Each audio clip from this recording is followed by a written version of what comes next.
What is up, guys? We are back with another video, and today I want to talk about Elden Ring Nightreign, a game I am personally really looking forward to. And so I kind of just wanted to talk about where it really fits into the overall landscape of From Software games, and primarily I wanted to address some of the skepticism and some of the doubts that there is in the community about this game.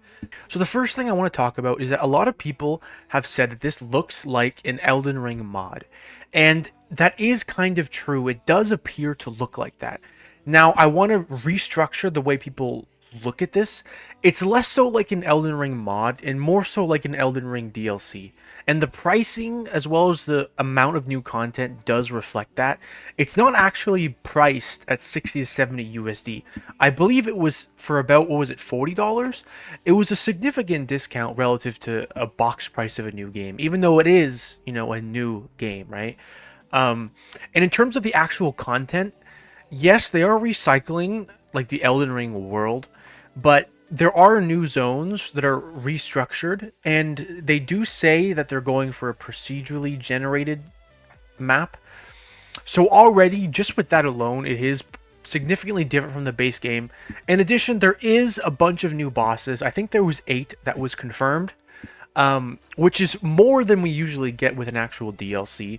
So overall, in terms of it being an Elden Ring mod, it is more so like an Elden Ring DLC than it is a new From Software game. Like, this is not a lot of people, when they see a new From Software game, they're expecting like the next Elden Ring.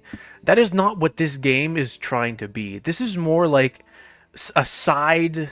This is more like the French fries of your meal. This is not the main course.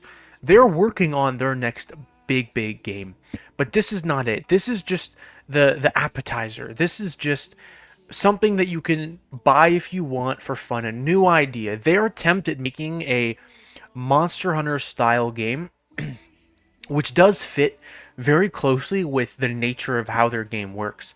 I think people have wanted for a while this kind of game from Software, because they have the world for it, they have the bosses for it, they have the actual mechanics of the abilities for it. They have everything in place already.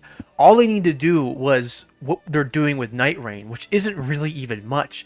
They're just adjusting some of the movement mechanics, creating some more abilities that are really taking into the spirit of Monster Hunter, and also kind of look a bit more anime style with how over the top some of the abilities are. Like in the trailer, you saw one of the abilities, you're flying up and then jumping to the ground.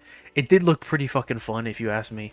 So there are a bunch of unique mechanics that do set this apart from the base game, like the removal of fall damage, the improved movement capabilities, kind of like Monster Hunter, but I think you move even quicker the way you traverse over walls and stuff. The Battle Royale style shrinking map, the day and night cycle, it's a bunch of cool stuff, including it's an actual like hard built-in co-op, an actual co-op in the Dark Souls-like style, which I think is going to be very fun. Because they've never done a co-op like this before, I do think that this is their testing grounds for a fully fledged co-op game. Because if this does well and the formula for their co-op works, I could totally see them implementing this into an Elden Ring 2 or a spiritual successor. Because Miyazaki did say they weren't doing an Elden Ring 2. So it could be a spiritual successor that takes on this co-op formula. That is a high possibility. From Software is actually borrowing elements from and mechanics from other games, modern trends, into their game for Elden Ring Nightreign, which is a significant departure to what they've been doing with their previous games, kind of sticking with their rigid formula of how they make their games. But this time, it seems like they're actually incorporating modern elements, like the rogue-like elements, like procedural maps, randomized enemies, and a shrinking play area like in Battle Royales, as well as potentially randomized bosses. And the interesting thing, and what I like to see about this, is not only is From Software they're not just simply experimenting with new mechanics, they're also maintaining their core gameplay.